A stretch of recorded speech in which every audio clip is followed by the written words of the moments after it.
Thank you to Midas Merge for sponsoring this video and helping to make what we do possible. If you like relaxing, cozy games with adorable creatures, you're going to love this one. Midas Merge is a free-to-play Merge 3 game where you combine treasures and creatures to restore the magical gardens of gold. You'll team up with King Midas and Queen Leah to push back the darkness cast by Nyx, the goddess of night. And trust me, the creatures are so cute. My favorite is the Cappy Bird, which starts as a tiny baby and evolves into an absolutely majestic creature. It's totally ad-free and there are no dead ends, just pure merging fun. Plus, I've got a special gift for you. The first 100 people to download using my link or QR code will get an exclusive level 2 U-Turtle, personalized with my name. I've been playing and I'm up to garden level 29 and I'm pretty into it. It's relaxing, rewarding and filled with surprises. Download Midas Merge now using the link or QR code on screen and let's merge some magic together. Remember, supporting our show sponsors helps us to keep creating videos. So download the game now and give it a go. When you design and build your own home, it's not just a house that you're designing. In a big way, it's actually your life and lifestyle that you're designing. And this next place that we're about to visit is a great example of just why it is so important to think like that and what happens when you get those decisions just right.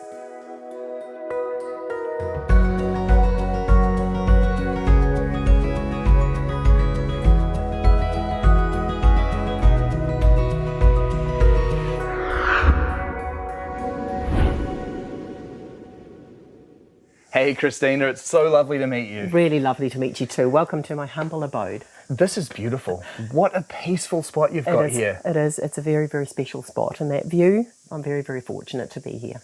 Yeah, you're so close to everything, but standing here right now, it feels like we could be in the absolute middle of a remote forest. It's perfect in every respect like that. I'm needing things to be very practical and logistical for family purposes, but this is a haven when I'm looking out onto that beautiful bush view and just peace and quiet. Yeah. Apart from summer cicadas. But that's a nice noise, isn't it? So It is. It is a very relaxing sound, those cicadas. Sort of, isn't it? Exactly. Yeah.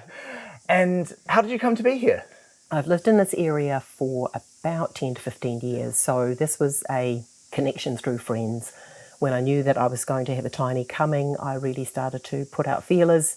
Most of these are lifestyle blocks and farms around the area, so just asking who might like to have a tiny, gave them sort of photos that they had these little images of some little thing or a house bus that's rusting away or something. So that's a very new concept for a lot of people in the area, but it's just been welcomed. So yeah, currently renting this land. Great. And what was it that inspired you to build a tiny home? I'm at a time in my life where I really wanted to walk the talk and live lightly. I think it's become such a crucial time on the planet to do that, and I had the opportunity to do it. I've been teaching workshops in green living and writing material, but doing that from the comfort of a big house on a lifestyle block is actually quite easy. Whereas now I felt like I had the once in a lifetime opportunity to do it, and that's what I've chosen to do. Yeah. Why was that so important to you?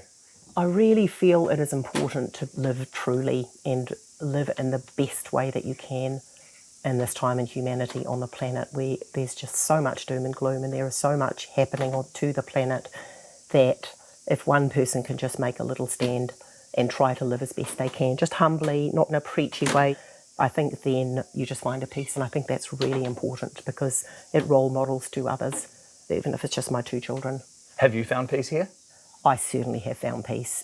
You just feel like you can re-energise, you just reconnect, you know, getting your hands dirty in the garden, watching your vegetables grow, that's been really important.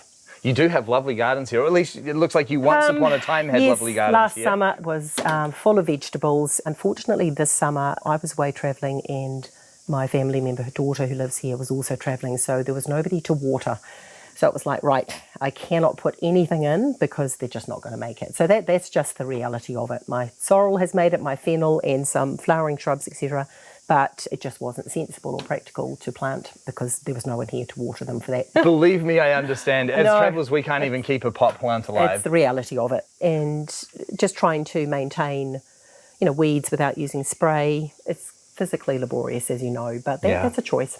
Tell me about the design of your tiny home. I don't think it's an architectural wonder. I had to go very practical because I knew I wanted to be off-grid, so I knew it needed to have a big row of solar panels, as much as I can make the house really workable.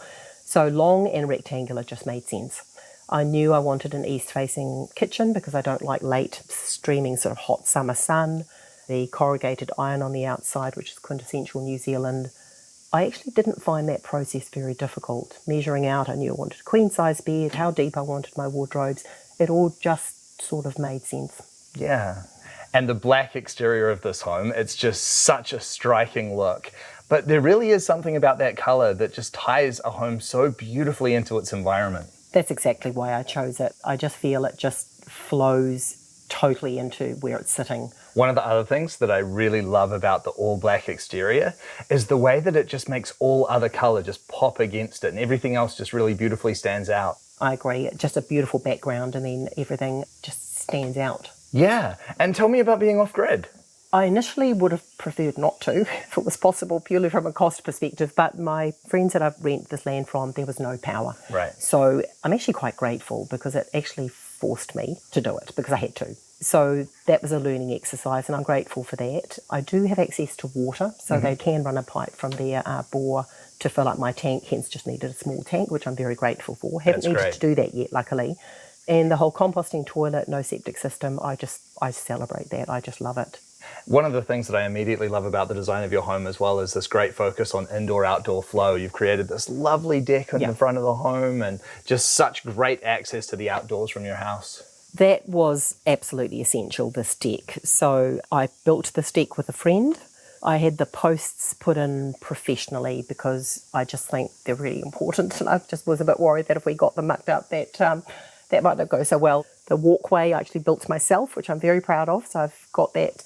And the roofing my brother helped with. So it's not attached to the house. Right. And everything is screwed. So when it comes to moving, I won't need to leave this behind. I will literally be unscrewing everything and taking it with me in the eventuality that I have land where I can relocate. Doubles your living area, doesn't it? It certainly does. Yep. What size is the tiny house? This is 3 metres by 11.3. So not exactly a tiny, but that's the size that works comfortably for a person on their own. Yeah. Yeah. And with this tiny home, you've chosen to go for a single level design. Yep. Can you tell me about that? Yeah. I think it was more related to my age. I think I was about 56, 57 when I was designing it. The loft at the top, I just wondered about the heat in the summer and just the lowness of the roofs. And I think this is where I prefer the one level and perhaps building pods attached for another master bedroom or ensuite. I'd rather go sort of spread pod-wise rather than having gone up. Yeah. I think there's really something about those single level designs that can really make a house feel so much more spacious as well. Because as you say, when you're able to lift the ceiling height, you really actually just have that greater sense of spaciousness in the home that really makes a big impact, I think. Yeah. Yeah. Well, already I can see the home that you've created here is so beautiful and I cannot wait to explore the inside. Can we take a look? Absolutely. Come on in. Thank you very much. This is beautiful. I really like the look of exposed plywood. I do as well. Thank you for that. It just looks natural. It's as if you've just flowed from the outside, from the countryside and the bush inside, and it's still wood. It's just seamless. The way that all of the cabinetry and everything so beautifully blends into the walls and everything, it all just looks so harmonized. Thank you. That's what I was hoping to achieve. Just the rawness of wood, just its natural beauty. That's what I wanted it to be, the feature of the property. And it's still a fairly plain background to be able to put like your photos and your pops of colour with the green. It's almost like the black on the outside and the wood on the inside. It's that lovely natural background base, which highlights everything. Yeah. Absolutely. Yeah. I think the homogeneous look of the wood also just goes a long way to helping to make this feel even more spacious. I'm really happy that I went for gabled roof. I think being slightly taller as well, that was another reason not to go for a 2-storey, is to not have that 2.4 metre pitch. It just feels spacious. And the same with continuing the ply to the ceiling. Just makes it just feel like a woody retreat in here. Yeah, it certainly does. You've got a lovely open design between the kitchen and the living room. Yes, that was what I was hoping to achieve. East-facing kitchen, so I'm getting that lovely morning light in. Lots of bench space, that's important. Just earthy tones to everything, the tiles that I chose. It was just important that everything just looked as raw and natural as possible. The drop leaf oak table is a recycled one that can open up to seat 4 people. I think seating people for dinner was quite a big thing for me, so at least I can pull the table out. Got a couple of extra fold-up chairs and actually seat people around and as minimalist as possible. No knobs and no latches or anything, just the cutouts for the handles. Just simple and clean. Yeah, it really works. Yeah. And you've got a great amount of storage in this kitchen too. Yes, that's the practical part of me. I just wanted to be able to have, composting bins, recycling bins, quite specifically no microwave. That was a conscious choice. Shelving just to display plants and knickknacks that are important. Everything in this place has meaning for me. Yeah, I love the kitchen. I wouldn't change anything. Everything just flows really well to cook in it. It's great. Good sized cooker, fridge. Do you have a dishwasher here? No. Conscious choice again. Just use it the good old fashioned way and use my hands. Yep. And I actually find dishwashing, sadly, quite meditative. It's just a nice way to wind down after cooking. Right. And often a family here, they'll pitch in and drying the dishes and you're talking. Yeah, I'm still happy with that decision. Great, Yeah. very nice.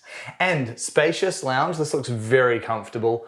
I love the fireplace. Yes, the fireplace I only put in just at the beginning of winter. It was quite tricky to know the right size fireplace for the amount of space, but it is just perfect. It doesn't cook in here. It being in Auckland, but I don't want it so hot that you feel like you've got to open up the doors. So it defeats the purpose, doesn't it? Yeah. So it really takes the chill off the air and it's quite understated. Yeah, really happy with it. Great. And you've chosen to go for individual armchairs instead of a couch. I find when people are here, if there's a two-seater couch, do people actually want to sit like right next to each other? I just find with an individual armchair, people have actually just got their own space. And they're just beautiful secondhand chairs that I found in op shops. And it was like, I love the shape and the designs of them. So it's like, no, they're coming in here. So, and I can move, you can move them around. Whereas a two-seater couch is a little bit more, if you want to make room, it's a bit more impractical. So I'm really happy with the single armchair decision. I think the individual look of each and every one of the chairs just adds so much character to the space as well. Thank you for that. Yeah, I've done furniture reupholstery before and just the pieces, they're just comfortable. I'm very much one for a comfortable chair, not just the looks. Yep. And the lines of the wooden arms, they're just honouring past craftsmen as well. I really like that. It was very important to me to buy everything in here secondhand. Yeah, beautiful. And then of course that's so just wonderfully offset against the clean, new, modern aesthetic of everything that you've built and designed for yourself. It's all just, it helps to give it so much more character and flavour. It softens it, I think. Otherwise it just wouldn't really feel like mine because each piece is, I've spotted it, I've cleaned it, I've restored it if I've had to. So it's just another little piece that's important to add in. Yeah. These chairs you've got on your table, they remind me of the chairs I used to sit in school. That's exactly what they are. They're old school chairs. Yeah. I don't think my chairs were as beautiful at school, but it's a testament to history, isn't it? It brings back memories like that for people. Yeah, I don't know, it just reminds me of doing homework. Homework, I know. Listening to the teacher, trying to behave. I know. I don't know if I wanted to evoke those. Yeah, I know. I was thinking that. I'm like, I'm not sure if this is a positive thing. Yeah. I don't have great relationships with my school days, so yeah. They're just beautiful pieces. They are beautiful pieces. I like the design and the shape of them.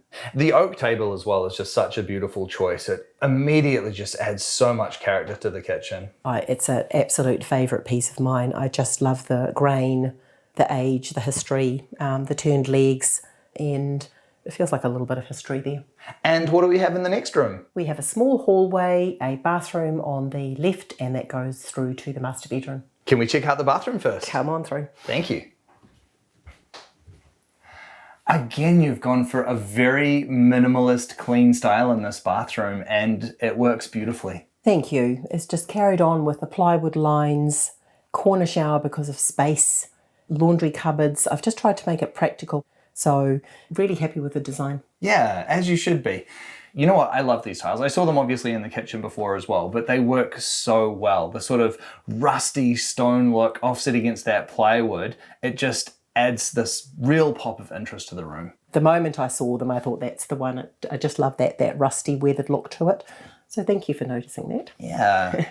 Now, I know most of the composting toilets on the market, but I am not familiar with that one. What do we have here?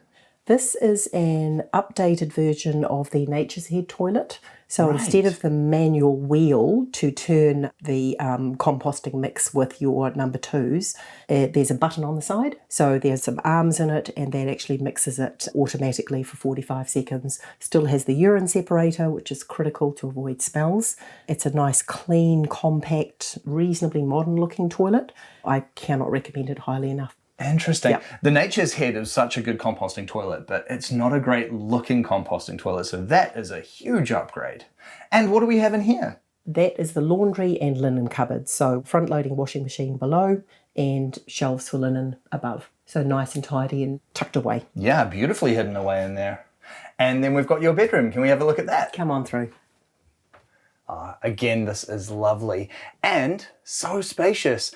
You cannot beat the gable design for that sense of spaciousness right throughout the house. It's great. It feels like you've got loads of storage, places to feature pieces. Above the bathroom is a massive loft area for storage, and yet walking comfort around the bed. Yeah, it is a very nice design. And as you say, so good to have all of that storage up there. What a tremendous difference that would make. I think that's one of the big challenges of a tiny home is like, do you want to put all the stuff that you don't actually need in, hire a storage unit? It kind of defeats the purpose, doesn't it? But there are things that you do want to keep. So it's just any storage space that you can grab, I think is just really valuable. Yeah. How do you access it? I just have a good old aluminium ladder that's stored in the wardrobe, and I open it up here and get to the top of it, and then there's a landing there that I just sort of shimmy over and muck around and do what I need to do and get back down again. It's the same with the plant and the hot water cylinder I recycled from an old house of ours and cut that in half, and I've got two great big planters. So I have to climb up the ladder to water them, which you can tell from one of those yellow leaves doesn't always work very well. But yeah, I'm rethinking that because getting up on the ladder to water is tricky. Right. And I don't think the plant is very happy because it gets really warm up there. So I'm thinking about doing some sort of dried flower thing. But in the meantime, it's a feature when you walk into the room. Beautiful. And great size wardrobe. That was a must for me. There's so many things that you can put in there as well. There's chairs, there's the ladder, the broom, and yet it's hidden away. Yeah. Brilliant as well, being able to lie in bed and just look out at that view. Yes, again, that light and that view, to have a bed facing that way is really special. It's what it's all about. Yeah, I completely agree. And so how long have you been living here now? I've been living here for a year and a half, on and off. Family members have been unwell, so I've had to go to care for them. And in that time, my daughter's been living here while she's been doing her studies. And that's really important for me as well, that this is a haven for whoever needs it in my family. I think that's maybe another benefit of tiny house living that often doesn't get talked about very much, is that idea that it's not a huge burden on your time when you can't pay attention to your home.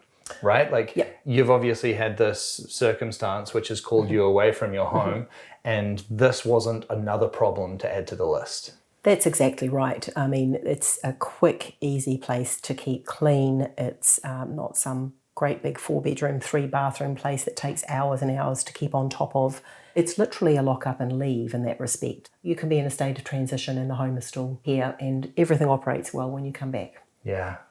When you moved in here, was life here what you expected it to be like? Strangely, it was. I think because you're actually living in what you value and how you're trying to live your life, it just somehow inspires you.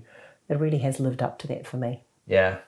Were you at a stage in your life where that sense of peace became really important to you? I think that is an absolute yes. I think COVID times in New Zealand, all around the world, was, I think a lot of people really took a really hard, long look at how they're living their lives, who they are, what they really want.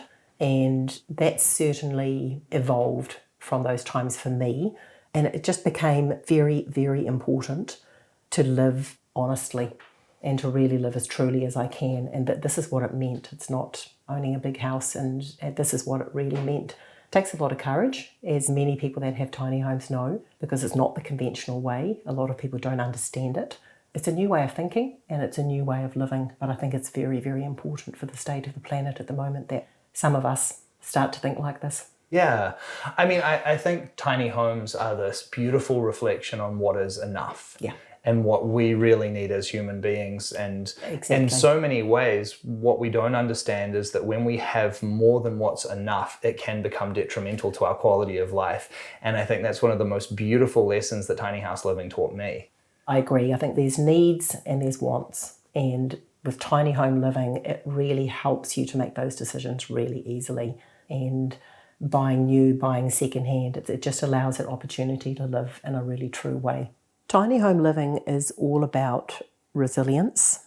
You can hopefully withstand whatever the planet may throw at us. It is about having the courage to think outside the square and outside the norms of convention, because this is not how we've always done it in New Zealand. I mean, we've gone from the quarter-acre section, 3-bedroom bungalow, right down even further, haven't we, to a degree, but this is hugely lateral for a lot of people. So having the courage to do that, and just having that vision, I think, knowing that there are other people doing it, that you don't feel alone in your journey, that other people share those values as well. I think that's important because we are social beings. And back to the tiny house for a moment. What did this cost to build? The actual house itself was around 190, but because it was pretty much a custom build, in addition to the solar panels, the decking, water tank, in total was around 215,000. Great result. Yep. And you have another really exciting development for the future of this tiny home, don't you? I do. I have been in a really fortunate position to be able to buy land with a group of friends. We have chosen to come together as a group of friends and buy 40 acres as a company.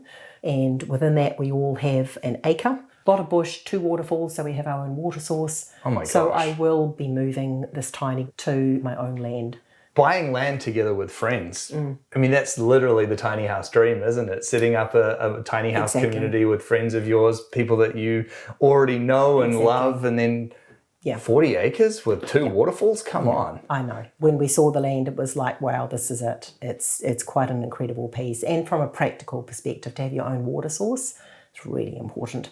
And there's enough areas that we are all well away from each other, because it's all very well going in with friends, but there's all the legal documents. We've gone right down it really thoroughly to make sure that that sort of dream doesn't end up in a negative way, which in times it can do. Very smart. Yep. And very smart going to that extent with it as well, and not being too idealistic with it, and sort of understanding that it's important to have those agreements in place and know what happens if one person's disgruntled, or if, it's good to have all of that tidy before you make that commitment. Yep, really important. Very exciting. Well, hopefully in the near future, we'll be able to visit you again and check out your new parking spot. That would be really exciting to see. I'd hope to have another pod. I'm hoping to have another sort of master bedroom so that family can come and stay. So it'll be great to see you. That would be amazing. Christina, this is such a beautiful home that you've created for yourself, and I am so excited for everything that is still to come for you. Thank you so much for sharing it all with me. Thank you so much. It's been a pleasure. When you're designing a tiny home, the number one thing that you should try and do is to make sure that you design a space that fits you. And this home fits Christina perfectly. I love that she refers to this as a haven, and I can really see that that is exactly what this place is to her. She's poured so much thought and attention to designing a space that meets her needs exactly where they need to be, and she's created a space that encourages her to live a way that she wants to live as well. This is a house that's kind of steered her in a particular direction that I think is really beautiful. She's built intention of the way that she wants to live her life into the very walls of this home, and that's very cool. I love the future plans for this home. The fact that she's now been able to purchase, together with 6 friends, her own wonderful bit of land, and that this house will continue to be a haven for her on her new property. Well, doesn't get any better than that, does it?